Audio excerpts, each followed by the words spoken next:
Bienvenidos al del 305 al 310 con Fernando Núñez Noda en Miami y Jesús M. Rodríguez en Los Ángeles.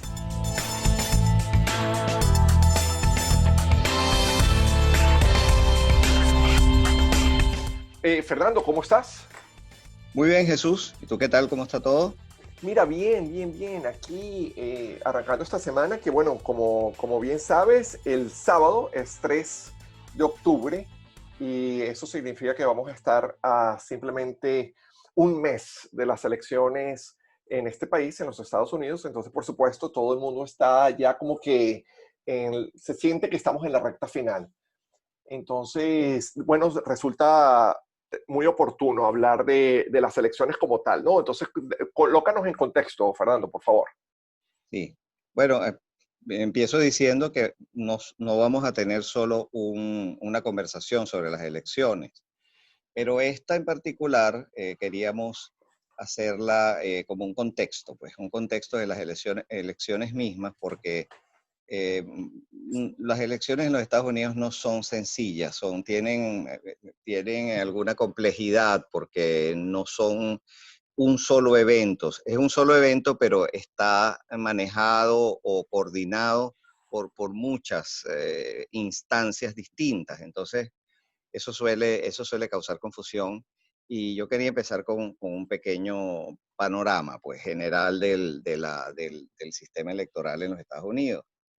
Este, en las elecciones del 3 de noviembre se va a elegir un presidente de la República. Es decir, vamos a saber si el presidente actual va a ser reelegido o va a venir el candidato que lo reta al cargo a ser un nuevo presidente. Pero también hay elecciones del Congreso, que son 35 senadores de 100 se van a reelegir. No todos, sino 35.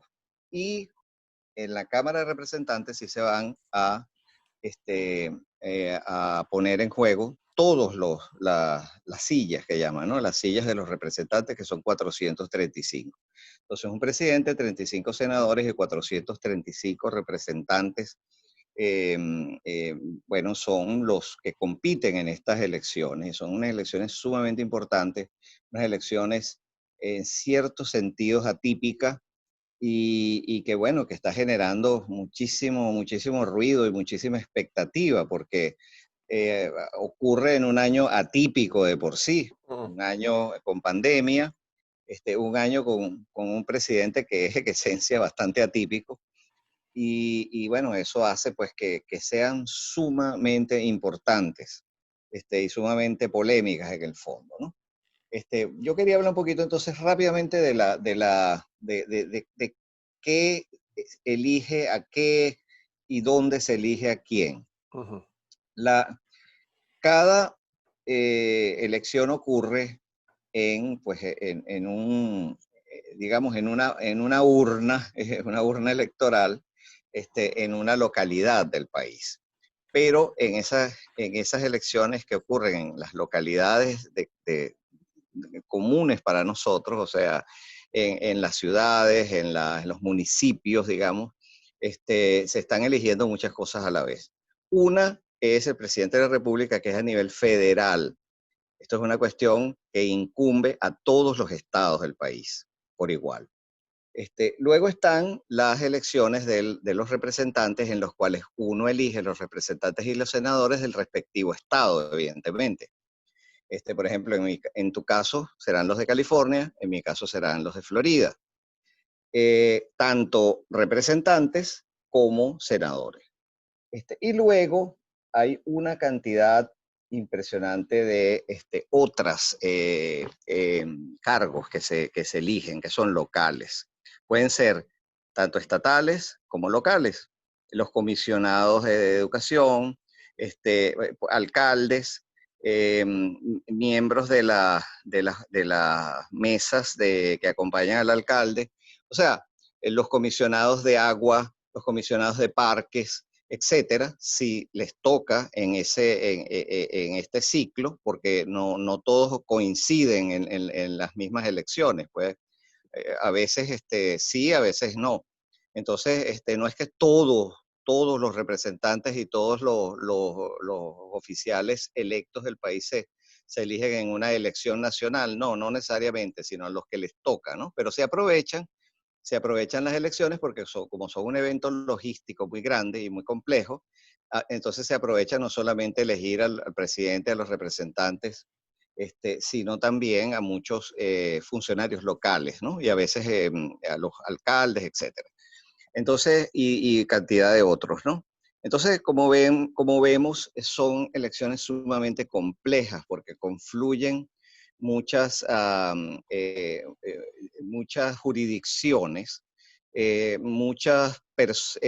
funcionarios distintos, o sea, que tienen distintas misiones y el grado de complejidad es enorme, es sumamente enorme organizarlas, asegurarse de que toda la gente que vota es la que está registrada, que las elecciones se ejecuten de manera limpia, bueno, que no haya ningún problema logístico, que no falten las boletas, que no falten las cajas, que todos los protocolos se cumplan, ¿no? Es un trabajo sumamente arduo.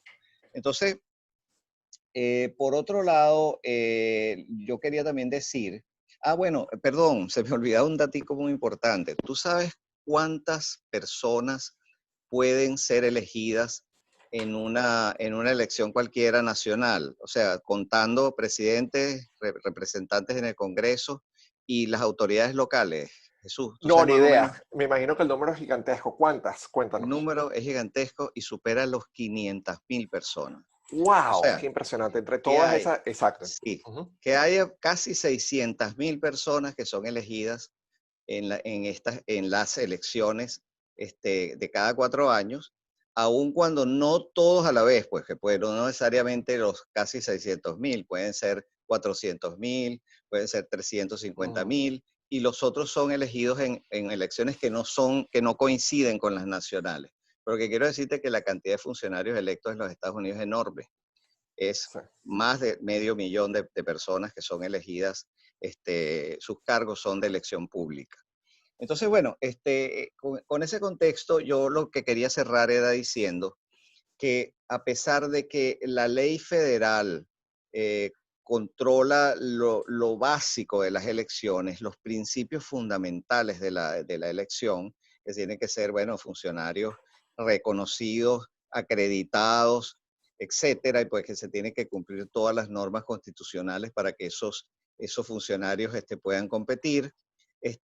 La mayor parte de la potestad mayor sobre las operaciones, sobre el conteo y sobre decisiones que afectan los resultados de las elecciones, no están en el gobierno federal, están en cada estado.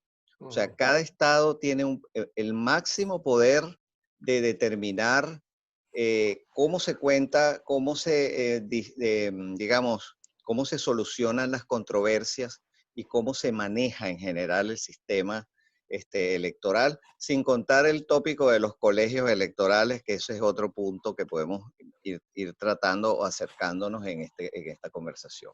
Vale, entonces déjame hablar un poquitico de precisamente de lo de los estados, haciendo la salvedad, como tú acabas de comentar, que vamos a traer a un experto en un programa, ojalá que sea la semana que viene, que nos va a ayudar a entender la complejidad de los colegios electorales, porque de verdad que tiene unos fundamentos históricos que son bastante interesantes y controvertidos, pero también entender exactamente cómo funcionan es muy complicado. Vamos para la conversación de hoy, vamos a simplemente dar por sentado que cada estado contribuye con un número de votos electorales y el presidente, el candidato que tenga más votos electorales queda elegido presidente. Esos votos Exacto. electorales en cada estado sí son asignados el que tenga la mayoría absoluta por cada estado. Y como este es un país tan increíblemente polarizado, donde las áreas rurales y las áreas urbanas han crecido políticamente en caminos distintos, esos estados con mayores áreas rurales o con mayores poblaciones rurales tienden a ser republicanos, y esos estados donde las áreas urbanas tienen un mayor número de habitantes que esos que viven en las áreas rurales, tienden a votar demócrata. Es muy impresionante entonces cómo en un mismo estado, como en California, a pesar de que es básicamente un voto seguro a nivel de votos electorales, de colegio electoral para el candidato demócrata, hay una gran diferencia entre cómo votan en ciudades como Los Ángeles y como San Francisco y cómo votan en las áreas rurales del mismo estado. Pero en general en los Estados Unidos se ve una tendencia bastante fácil de predecir, lo que significa que entonces las elecciones son decididas básicamente nada más en 8 o 9 estados. Y de esos son los que yo voy a nombrar aquí rápidamente para entender en la conversación que estamos teniendo y ver cómo la campaña electoral está adquiriendo colores y matices y formas muy distintas en cada estado y en general. Los estados que están en juego, porque pueden ir no solamente históricamente, que van de un lado para otro, pero también las encuestas están tan cerraditas, donde se va a decidir la elección, van a ser los estados de la Florida, Arizona, Georgia, Michigan, Minnesota, Carolina del Norte, Pensilvania y Wisconsin. De todos esos, el único donde Trump tiene una ventaja, según las encuestas, hoy en día, es el estado de Georgia, donde también está bastante cercanos. Pero en el estado de la Florida también está bien cerradito, pero Biden tiene una ventaja. En todos los demás sí pareciese que Biden está un poquitico más cómodo. Es muy interesante la ubicación geográfica de estos estados porque la Florida tiene una cantidad de votos bastante grande. Y el asunto de la Florida es que no solamente está muy cerradito, sino que además se va de un lado para otro de acuerdo a las elecciones. Eso fue un estado que lo ganó Obama, pero que lo perdió Hillary. Entonces, por eso se considera uno de esos estados púrpura, ¿no? Que no es ni rojo ni azul. Pero hay dos cosas interesantes sobre la Florida. Si la Florida la pierde Trump, hay dos cosas importantes para la noche del 3 de noviembre del 2020. Primero que por estar en la zona este, en el uso horario más temprano de la nación, los resultados, las mesas electorales cierran antes que en el resto del país, porque este país tiene 4 usos horarios, entonces es complicado, incluyendo Hawái y Alaska, etcétera. Pero el asunto es que cuando cierran en la Florida, cuando cierran allá a las 8 de la noche, aquí en la Florida, aquí en California, por ejemplo, nada más son las 5 de la tarde. Sin embargo, la Florida históricamente siempre han tenido sus resultados temprano en la noche. Y la Florida es uno de esos estados donde si Biden lo gana, es casi imposible que Trump gane las elecciones. Pero si Trump lo gana, no le garantiza las elecciones a Trump. Entonces, en la noche, si vamos a tener unos resultados en la Florida, vamos a tener claramente si Biden lo ganó, si Biden gana la Florida, y lo sabemos, a las 10, 11 de la noche, hora de la Florida, básicamente Biden tiene la elección asegurada. Si no, entonces van a ir a los otros estados como Arizona, Michigan, Minnesota, Pensilvania y Wisconsin, donde Biden entonces tendría que ganar una mayoría de ellos. Pero es muy interesante, ¿no? Ese jueguito. Sí. Y como dicen, Trump necesita la Florida más que Biden. Una cosa que me llamó la atención y te pasó la conversación cuando lo comenté es que había mucha especulación de que Trump eligiese su candidata a la Corte Suprema de Justicia, esta señora cubanoamericana de la Florida, para tratar de asegurar más votos en la Florida, pero decidió irse con otra persona, lo que significa, lo que nos deja abierta esa pregunta, ¿será que ya da por vencida y por dada la Florida? ¿O él sabe algo que nosotros no sabemos y si tiene la Florida metida en el bolsillo? Es algo muy difícil de saber. Las encuestas que yo de acá en adelante durante el programa de hoy voy a hacer referencia son del website 538, que ellos nunca se han equivocado, excepto en las elecciones de Hillary, donde básicamente todo el mundo se equivocó, casi todo el mundo se equivocó, pero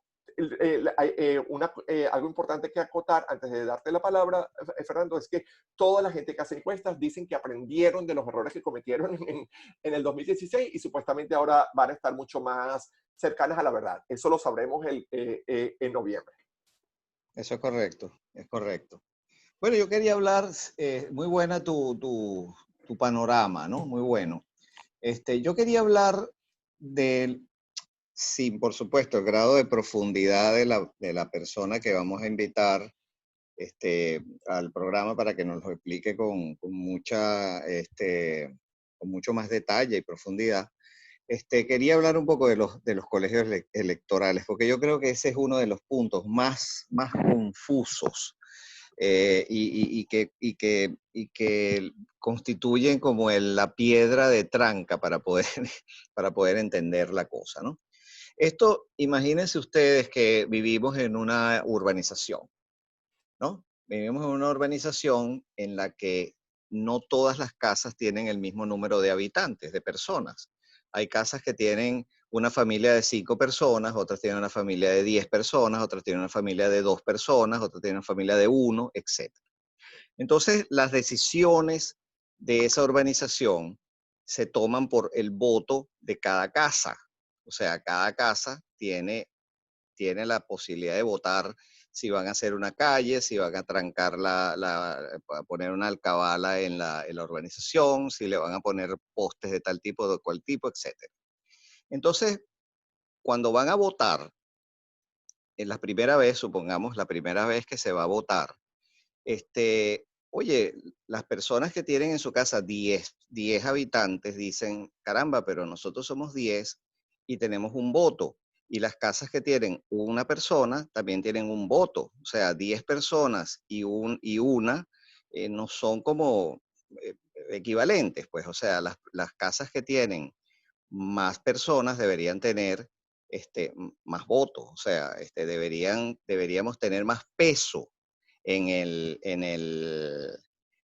las decisiones de la organización. Eso se ve justo, de cierta forma, si lo vemos desde el punto de vista de las personas.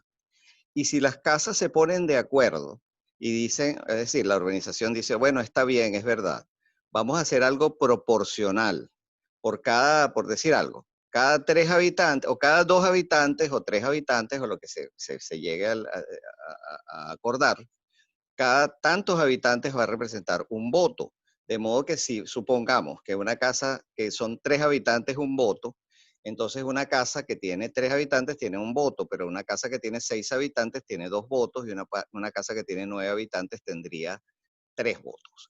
Entonces, de acuerdo con la cantidad de personas que hay en una casa, hay una cantidad de votos que se diferencia de las demás por su número evidente de habitantes. Entonces, eso mismo pasa, esto es un ejemplo simplísimo y que tampoco se acerca en complejidad a la de los estados, pero es para darnos una idea de que los estados, de acuerdo con su población, tienen un número específico y máximo de votos en el colegio electoral nacional. O sea, estamos hablando de elegir al presidente. Por ejemplo, de acuerdo con la población, Florida tiene 29 votos electorales. California, que tiene mucho más del doble de los habitantes, tiene mucho más del doble de los votos, tiene 55. Texas tiene 38 votos.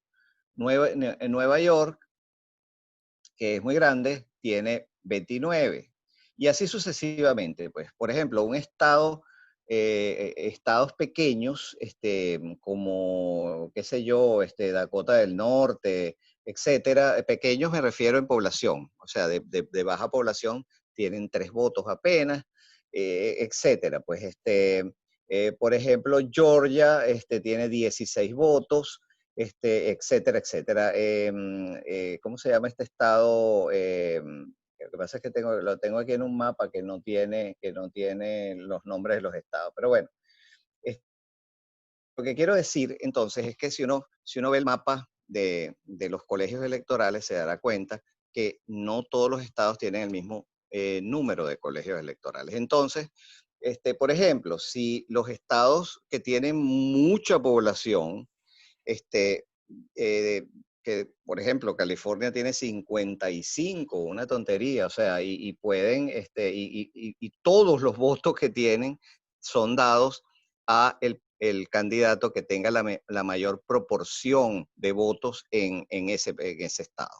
Ujú. Entonces, bueno, si uno ve eso, uno se da cuenta pues que los grandes estados tienen un peso enorme, pero sin embargo, los estados pequeños en población también tienen un poder importante porque tienen un poder que es consonante con su población. Entonces, si lo vemos globalmente, si lo vemos sumando la población nacional y sumando los votos electorales de cada estado, podríamos decir que es una repartición de la capacidad de elección más justa que si fuera meramente por la cantidad de población neta, ¿entiendes? Sería, si cada habitante tuviera un voto en todo el país, o sea, el voto de una persona constituyera un voto absoluto, fuera injusto con los estados que tienen mucha población, porque ellos dirían, caramba, nosotros tenemos 20 millones de habitantes y tenemos exactamente la misma cantidad de votos para elegir a un presidente que lo que tiene un estado de poquitos habitantes. Bueno, Entonces, exacto, es proporcional. ujú, bueno, exacto, y de ahí es donde viene la controversia, ¿verdad? Porque, y te lo juro que yo estoy súper entusiasmado con la conversación con la persona que vamos a traer, porque yo quisiera tratar de no odiar al colegio electoral tanto como lo odio, porque a mí me parece que es literalmente diluir la democracia y la participación basada en esa idea de una supuesta búsqueda de igualdad y de oportunidades, cuando en realidad personas, mi voto, por ejemplo, vale muchísimo menos, tiene muchísima menos importancia que tu voto, porque tú vives en la Florida y yo vivo en California. Entonces, tu participación en el proceso democrático es muchísimo más valiosa que la mía, y eso me parece que hay un problema ahí Sí. de cómo la democracia como en general funciona. Pero te lo juro que estoy súper entusiasmado de eso, porque si hay alguna manera para mí de encontrarle una ventaja, va a ser algo interesante para mí. La cosa también con lo de los votos electorales y eso también lo aprenderemos con nuestro experto, es que tiene ciertos basamentos en lo que se consideraba el valor de un ser humano durante la esclavitud, porque los colegios electorales fueron definidos por los Founder Fathers, por los padres de la patria, y en ese momento, para tratar de no darle mayor importancia al número específico de los esclavos, fue donde se le dio ese valor de tres quintas partes.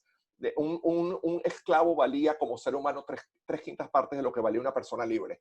Y eso parece, Mm. una vez que estuvo puesta en la Constitución de los Estados Unidos, ayudó a arraigar ese pensamiento horrible que todavía estamos pagando los resultados de ese pecado, donde pusimos en papel, en la Constitución, en el documento más importante de los Estados Unidos, que una persona valía menos que la otra, ¿no? Entonces eso, y no solamente que podía votar o no votar, sino literalmente, decir que un esclavo valía tres quintas partes que una persona libre. Las mujeres no podían votar, pero valían lo mismo. Sí. Nunca se dijo que se valían menos. Ahora, vamos a hablar un poquito entonces de la campaña y cómo se está formando y cómo también otro estado muy grande, Texas, cómo ha evolucionado. Déjame Ujú. empezar entonces por lo de la pelea de cómo se están peleándose tan fuertemente dos estados muy importantes de acuerdo a lo que valen como votos de colegios electorales y por lo cerradita que está la campaña. Uno es Pensilvania y el otro es Florida, que ya lo nombré. Florida es un estado bastante particular porque en ese estado, en la elección de Bush y Gore, fue la elección del presidente de los Estados Unidos fue decidida bajo la revisión de los votos en la Florida porque los votos, la primera ronda, estaban demasiado cercanos para dar un resultado oficial. Y estuvo tan cerrado, y yo no sé qué tanto recuerdas o qué tanto sabes tú de esas elecciones, pero la boleta electoral fue diseñada de una manera tan confusa que mucha gente que creyó que estaba votando por una persona estaba votando por otra. Es más, deberíamos Sí, conseguir una recuerdo. imagen y montarla en el website para que la gente sepa exactamente de lo que estamos hablando, porque el diseño es como que si lo hubiesen diseñado unos niñitos de tercer grado que no tenían ni idea de lo que estaban haciendo. Y estoy insultando a los niñitos de tercer grado porque es increíble lo que hicieron. Fue Sí, tan apretada la cosa, fue tan complicado que al final la Corte Suprema de Justicia fue la que tuvo que decidir quién tenía la razón. Y ese es el gran problema de lo que estamos viviendo hoy en día y la conversación que está teniendo Donald Trump. Porque Donald Trump la semana pasada dijo abiertamente que él no iba a creer si él perdía las elecciones. Él no iba a creer en los resultados, de que él lo iba a llevar a corte.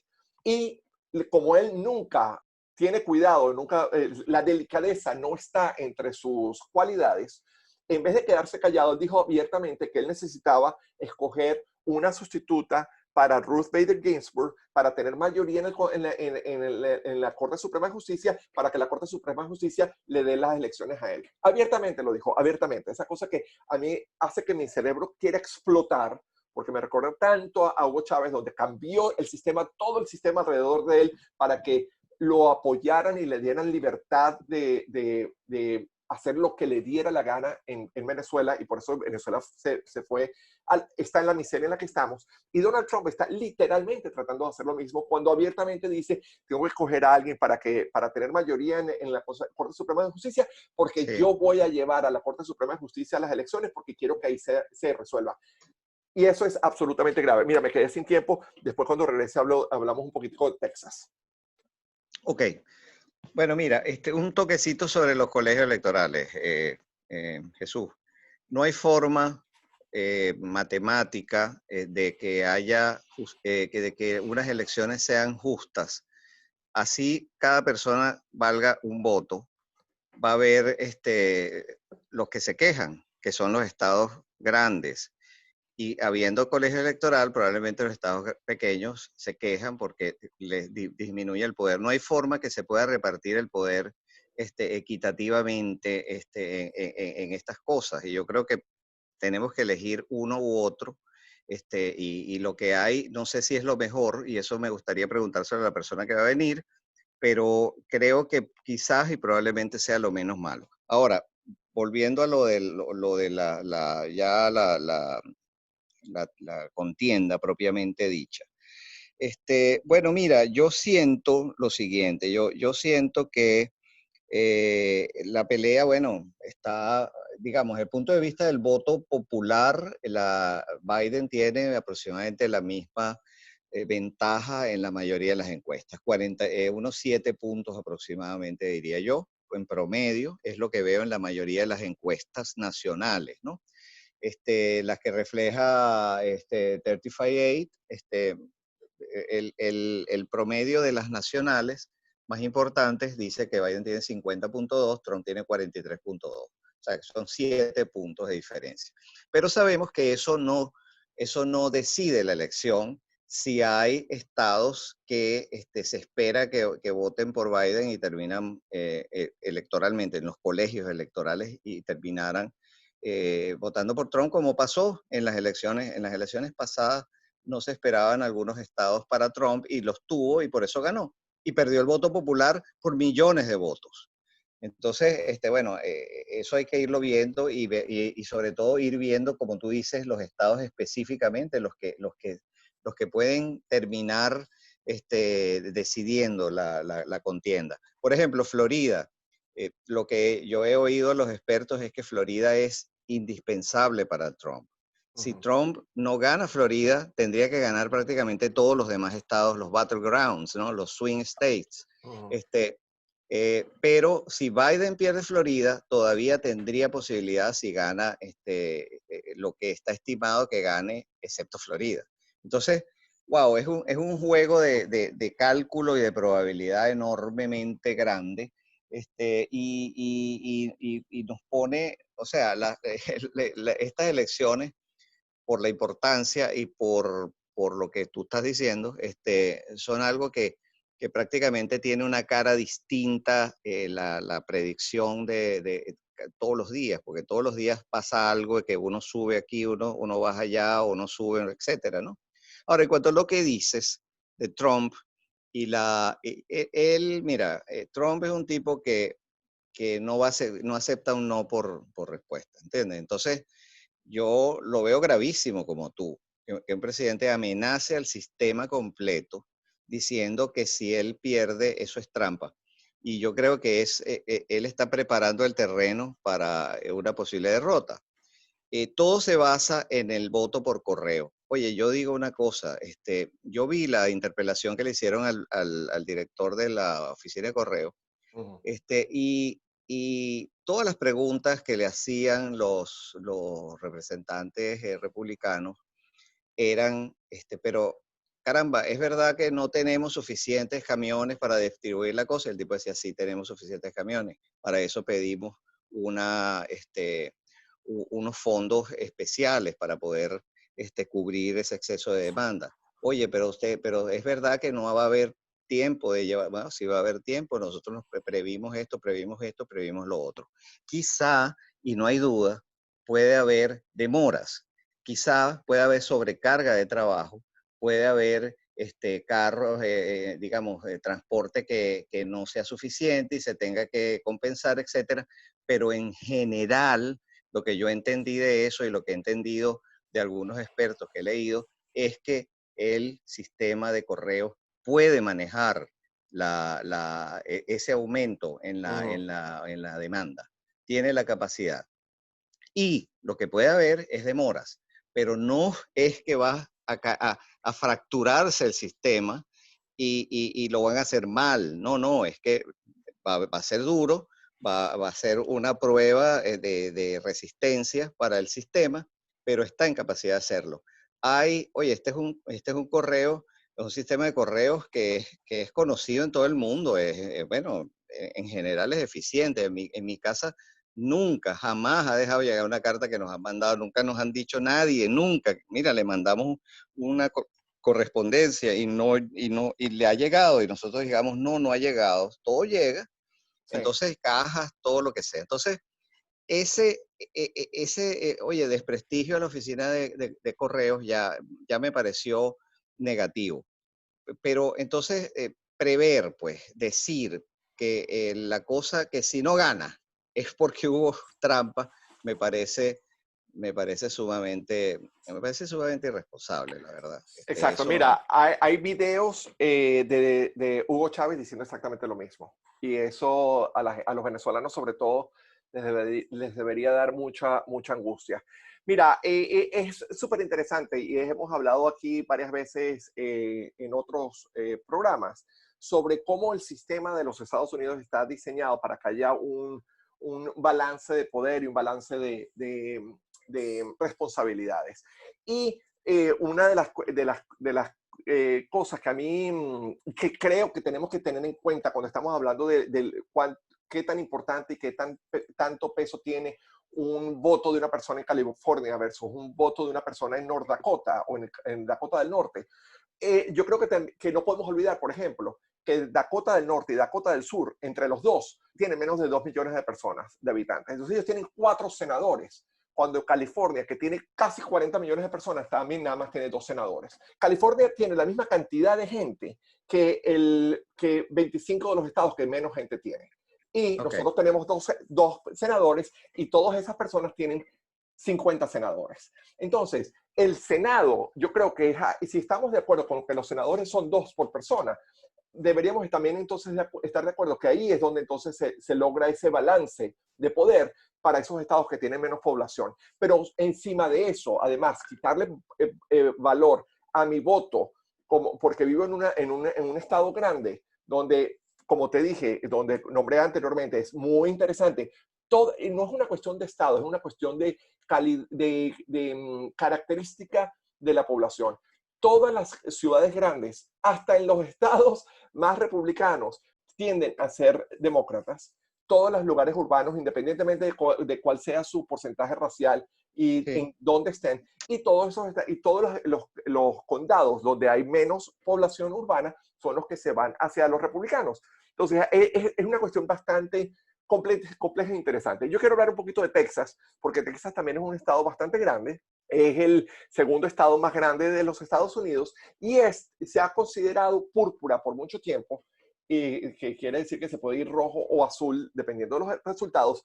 Ha sido históricamente muy republicano, pero la composición étnica y racial del estado ha variado también muchísimo, y la población de gente de color, sobre todo los latinos, ha crecido muchísimo, por lo que se espera que de algún momento a otro, cosa que estoy escuchando Ujú. hace casi 12 años, en algún momento se va a volver azul y va a ser casi imposible que se regrese a rojo, porque los latinos Claro.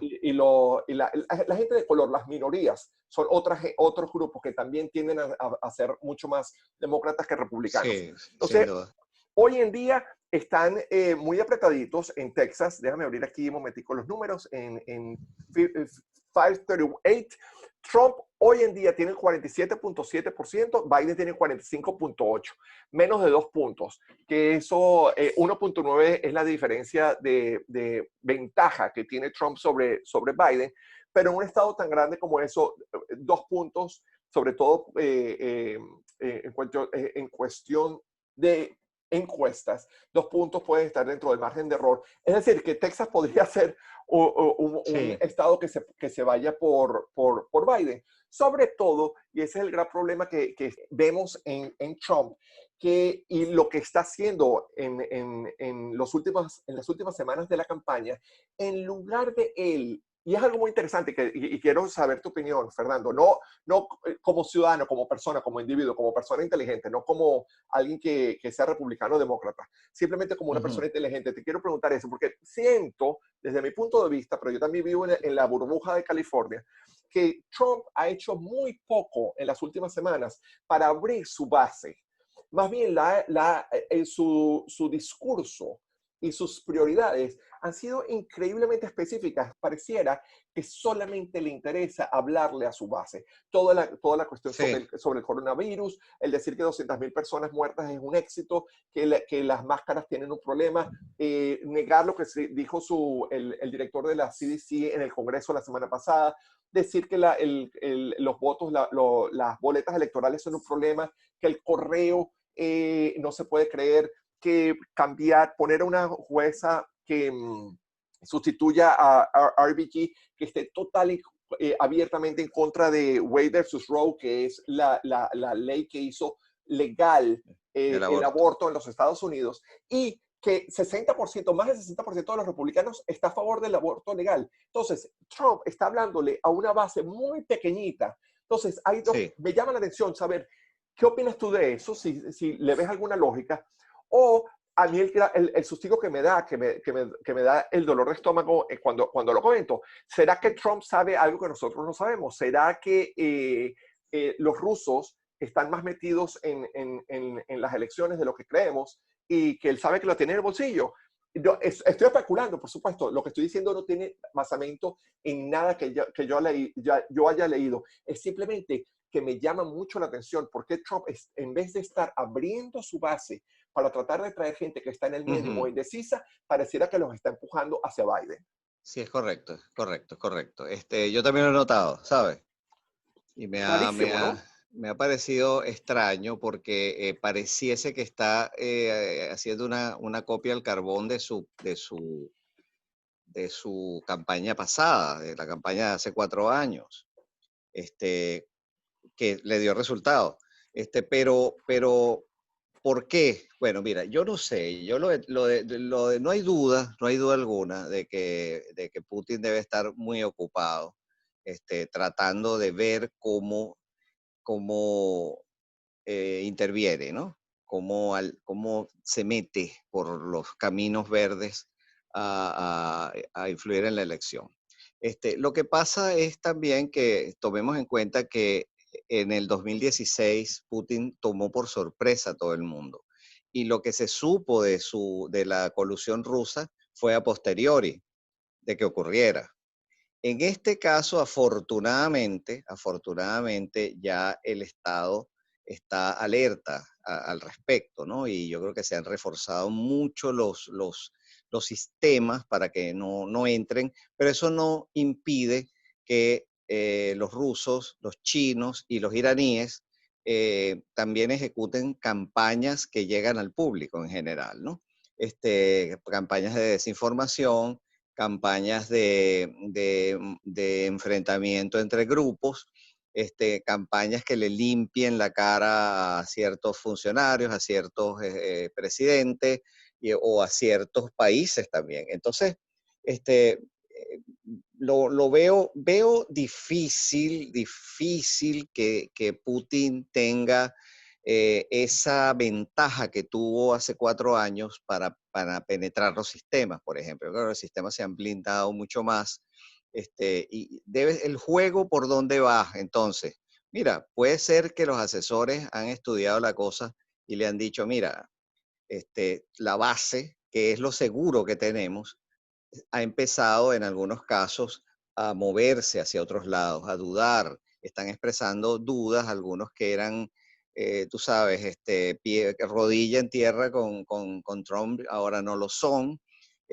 Algunos están, si bien no van a votar por Biden, probablemente no están entusiasmados con Trump.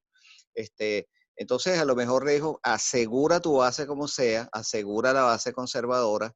Los republicanos también, recuérdate que los republicanos negocian también, entonces ellos probablemente digan, mira, yo tengo mi base en mi estado, pero oye, te la cambio por un apoyo importante hacia mi, digamos, hacia mi parte del espectro político republicano conservador. No sé, estoy especulando, por supuesto, estoy especulando. La pregunta es muy buena y muy interesante, pero no sabría en este momento decir si Trump sabe algo que no sabemos. Yo no lo creo, ¿sabes por qué? No creo que él esté tan seguro de que tiene la elección en el bolsillo, porque él no estaría sacando este tema tan disruptivo para él mismo, tan sospechoso de que más bien pienso, yo más bien pienso lo contrario cuando Trump dice que va a denunciar las elecciones porque están marcadas, porque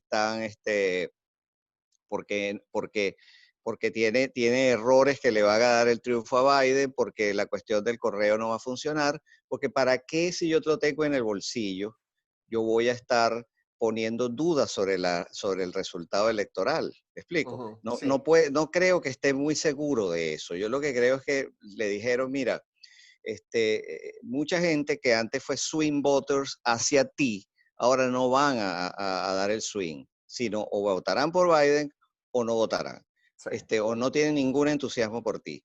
Entonces, agárrate durísimo de tu base, que es lo que, pues, y esta jueza ultraconservadora es un ejemplo de eso. Sí, Oye, él pudo haber tomado a otra u otro que no fueran tan, pero es que esta es de la extrema, ¿no? Entonces, sí. eso también me dice que él está entendiendo que se está aferrando a lo que le es seguro, pues lo que él es seguro, lo que está con él contra todo pronóstico, es ese grupo, es ese grupo rural al que yo creo que conserva todavía con mucha fuerza, lo Sí, han los acompañado evangélicos. siempre, Sí. los evangélicos, Ujú. etcétera, pero el público swing, yo creo que él no va a perder mucho tiempo en eso, y del otro, y de tratar de ganarle a la gente que simpatiza con Biden menos, porque creo que Sí. ya no va. Mira, Trump es un individuo polarizante, y la polarización puede ser muy buena para un político si tú logras que polarizar a una mayoría, Claro. pero si tú polarizas en tu contra, puedes darte un tiro en el pie. Y por ejemplo, bueno, vamos a hablar del debate de mañana, algo de eso. Lo podemos nombrar rapidito, sí, pero ya se Ok, te pasó. no, no, Déjalo no, para tu... no, Déjalo. para la próxima, para la Dale, dale. próxima. Yo quiero decir algo al respecto. Buenísimo. Sí, mira, no, yo quería comentar algo que se me ocurrió cuando te estaba escuchando, que es algo que es lo escuché también, pero en bocas de otros, ¿sabe? Yo he comentado aquí varias veces que yo escucho eh, fielmente a los muchachos de Pod Safe America, y ellos han hablado un par de veces, Fernando, que ha sido muy interesante cómo en los últimos meses, entre lo del coronavirus, los escándalos con los comentarios que hizo sobre los militares, el libro de Bolton, los militares cuando dijo que los militares que se habían muerto eran unos losers y los que se metían a la milicia en general eran unos suckers. Sí. Ahorita con lo de los taxes, Donald Trump tiene un escándalo que tiene que manejar cada semana. Entonces lo que decían los muchachos de Pod Save America es que él no ha podido evolucionar manejar su campaña como una campaña normal, porque ha tenido que estar a la defensiva todo el tiempo. Cada vez que pareciera que va a tomar un airecito para poder hablar de lo que él haría en esos próximos 4 años o cómo recuperaría la economía, etcétera, nunca ha tenido tiempo porque todo el tiempo lo ha gastado, lo malgastado defendiendo cosas horribles en las que se ha metido, escándalos que han sido legítimos y absolutamente horribles. La otra parte que podría ser también, que es que no tiene nada nuevo que decir, en el town hall que tuvo hace un par de semanas en ABC, le preguntaron acerca del sistema de salud, el programa de salud que los republicanos tienen más de 10 años peleando, tratando de derrumbar, de desmantelar Sí, sí. el Affordable Care Act o el Obamacare, como lo llaman popularmente. Y en todos estos años nunca han presentado cuál es el programa sustituto, porque no lo tienen, no lo tienen. Entonces, es una cuestión muy extraña, porque ellos, de alguna manera, los republicanos son tan buenos como opositores que aun cuando están en el gobierno, siguen actuando como opositores. Ellos no es lo que hacen, sino lo que pelean. Es muy, muy extraño. Y Trump, como tú dices, como ese personaje polarizador que tú comentas, que es increíblemente polarizador, él, combinado con esa arrogancia que tiene, a lo mejor simplemente es incapaz de darse cuenta que tiene que doblegarse un poquito y que tiene que manejarse de una manera más delicada y tratar de conseguir gente que está en el medio. El asunto es bien claro. El asunto en el 2016, cuando la gente no lo conocía a él, cuando él de verdad representaba a alguien que no era un político, que era un cambio radical a lo que se venía haciendo, y ese discurso de que Washington estaba podrido y él venía a traer una actitud diferente. Ese discurso no le funciona ahorita porque ya lo conocemos, ya sabemos que es un desastre, ya sabemos que es un tipo plagado de escándalos, sabemos que cada mes hay un escándalo distinto, que su familia está totalmente metida en la corrupción. Y aquí es donde yo sé que yo sueno ultra demócrata, pero es que aunque no lo fuese, pueden seguir las noticias y ni siquiera las noticias en MSNBC, porque yo no escucho mis noticias ahí, si las escuchan en Reuters, si las escuchan en BBC, si las escuchan en The Atlantic, si las escuchan en NPR, se darían cuenta que cada mes o cada 2 meses durante los últimos 3 años y medio, Sí. Donald Trump ha estado metido en un escándalo. Entonces, él es cómico porque él dice que él le deberían dar un tercer derecho, un tercer periodo de presidente, 4 años más, cosa que por supuesto suena totalmente a Chávez, pero su excusa es que la prensa lo ha tratado mal. La prensa no lo ha tratado mal, la prensa ha cubierto los escándalos que él ha generado. Entonces, es un daño que él mismo se ha hecho a sí mismo. Eso self-inflicted, como dicen en inglés. Nadie lo obligó a él a tener una Sí. universidad que era un fraude. Nadie lo obligó a él y a su familia literalmente a robar dinero el non-profit que él tenía con su familia. Nadie lo mandó a él a decir cosas, barbaridades acerca de los soldados americanos. Es una Sí. cuestión que es muy, muy, muy, muy fuerte. Ok, nos quedan como 10 minutos, pero quiero que cuentes, que me hables de lo que ibas a decir del debate de mañana. Cuéntame cómo lo ves y cómo te entusiasma y qué esperas que vaya a pasar. Bueno, mira, por supuesto que Trump, él prepara los escenarios antes de ir, ¿no? Y yo lo que estaba lo que me ha impresionado de Trump es que él ha preparado un escenario en el que predice que Biden, como él lo llama, Sleepy Joe, que está, según él, pues está perdido, está extraviado, está distraído, no se puede concentrar, etcétera, etcétera. Yo estaba leyendo ayer el comentario de un analista muy interesante que decía que eso puede ser un tremendo tiro en el pie de Trump. Porque sí, o sea, él ha bajado tanto las expectativas de lo Exacto. que, lo que Biden puede hacer en este debate de mañana. Lo ha bajado tanto que prácticamente mucha gente está esperando que pongan a Biden y se quede dormido y se caiga al piso.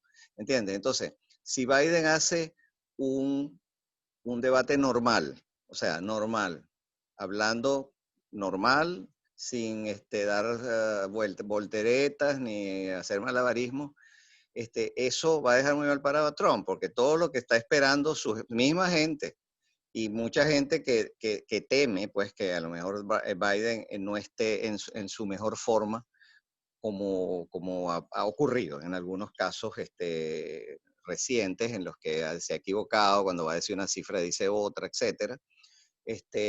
Puede entonces ser un tremendo tiro en el pie de Trump a la hora de crear esas expectativas.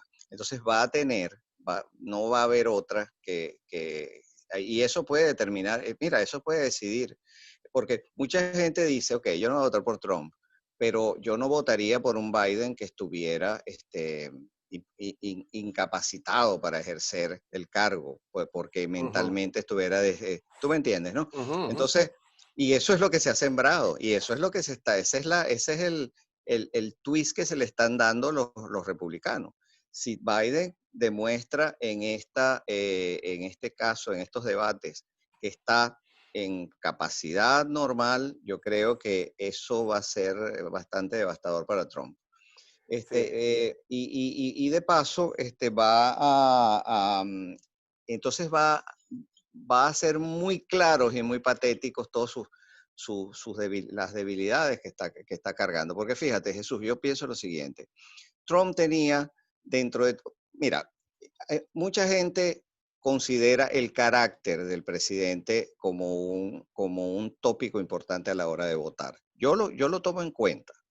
Pero vamos a estar claros. Yo soy una persona en ese sentido pragmática y vamos a decirlo así, un poco egoísta al respecto. Yo me fijo más en los beneficios que un presidente y una gestión le dan a mi familia y a mí. Sea chocante, sea, bueno, pues una persona detestable, pero si hace un buen gobierno, lo apoyo.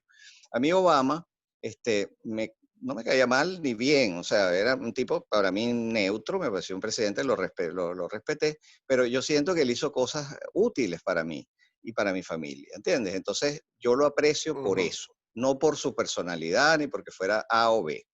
En el caso, porque fíjate, Jimmy Carter era un hombre gentil, sencillo, fue un desastre y fue un one period president, o sea, lo Ujú. sacaron, un tipo que fue un gobierno muy, muy, muy mediocre, ¿no? Entonces, yo lo que siento es que mucha gente dice, mira, Trump a mí como persona no me gusta, pero tenía un ejercicio económico bastante efectivo, que fue bastante que funcionó para muchas personas. Pero todo lo que él hizo con las manos lo tumbó con los pies con el coronavirus, porque yo creo que la ejecución, la coordinación, la respuesta que le dio el gobierno de Trump a el coronavirus es lo que lo puede hundir y es lo que lo hundiría. Y yo te diría, si Trump pierde en buena medida es por su mala gestión con el coronavirus, mira, me parece, bueno, honestamente, el mayor error de su gestión, una respuesta tardía, un ocultamiento, una confrontación con los propios expertos que estaban diciendo una cosa, un rechazo al uso de las máscaras, al distanciamiento social, que como presidente tiene que dar, porque yo he visto ¿cómo se llama? Mítines que él dio con miles de personas en las cuales nadie tenía una máscara y él tampoco tenía la máscara, aunque sea por simbolismo, por decir, mira, esto, además, estamos hablando de estados en los que era obligado tener máscaras en los eventos masivos. Entonces, yo creo que él, más allá, o sea, a mí su carácter, por su carácter yo no votaría por él, pero si él hubiese hecho una gestión económica muy destacada, no hubiera tenido el coronavirus. Yo creo que sí Biden la tendría mucho más difícil ahora, Sí, no, muchísimo más difícil. Sí, Pero no, esa gestión para mí es lo que le puede realmente tumbar las posibilidades. Sí, no, estamos de acuerdo. Él tenía su plan muy bien armado en una campaña donde se iba a enfocar en la evolución económica y las finanzas de este país en los últimos 4 años, que si uno investiga un poquitico más, simplemente se da cuenta que todas esas tendencias empezaron con Obama. De hecho, bajaron la velocidad con Trump, pero indudablemente seguían hacia arriba y estaba tan obsesionado él con proteger la percepción del bienestar económico de los Estados Unidos, que precisamente por eso fue que descuidó por completo la situación con el coronavirus y el colapso económico que estamos viviendo ahorita, y con los millones de personas que están desempleadas y las millones de personas que van a perder su casa, etcétera, etcétera, que simplemente se va a poner peor de aquí a unos meses. Es su absoluta responsabilidad. A mí me impresiona muchísimo, Fernando, entre tú y yo, cómo todavía la campaña, las elecciones están tan apretadas después del desastre del coronavirus y del desastre de lo grande que han sido los escándalos en que se han vuelto Trump en los últimos 3 o 4 meses. Cada mes yo digo, ok, sí, ahora sí es verdad que la diferencia se va a ampliar, y no se amplía, sigue estando a favor de Biden, pero la diferencia no se amplía tanto como uno se imaginaría. Mira, Fernando, con esto estamos llegando al final del... Sí, sí. Tenemos tiempito rapidito, un minutico para eso. Un minutico. Yo diría que no te deja dormir esta semana. Me preocupa todavía la incertidumbre. Digamos, el coronavirus es un problema con el que hemos convivido prácticamente el año completo, sin duda alguna, el año completo. Ha tenido una evolución en la cual era una cosa terrible.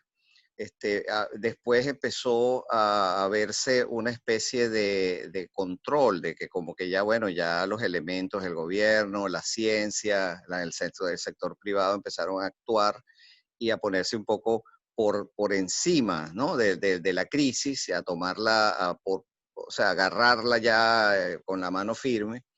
Hemos sentido momentos en los que estamos entrando en una especie de normalización, no de normalización, pero como preludio a una normalización. Empezaron las clases, ya nos estamos acostumbrando a que las reuniones se hacen por Zoom, la educación por Zoom, etcétera. Pero sin embargo, a mí me sigue preocupando de que, visto desde un punto de vista estrictamente directo, no estamos en una normalidad y no hemos llegado a la normalidad. Y las vacunas nos han hecho muchas promesas. Los científicos, que son las únicas personas serias al respecto, porque no tienen ningún interés político en decir que se va a demorar o no, son más o menos los que nos hablan claro. Nos hablan de horizontes del año que viene. O sea, exacto, yo no he oído ningún científico serio que diga que va a haber una vacuna este año. Los políticos, sí, ya, bueno, han dicho que mañana, pasado, esta noche. Pero sí, entonces esa incertidumbre me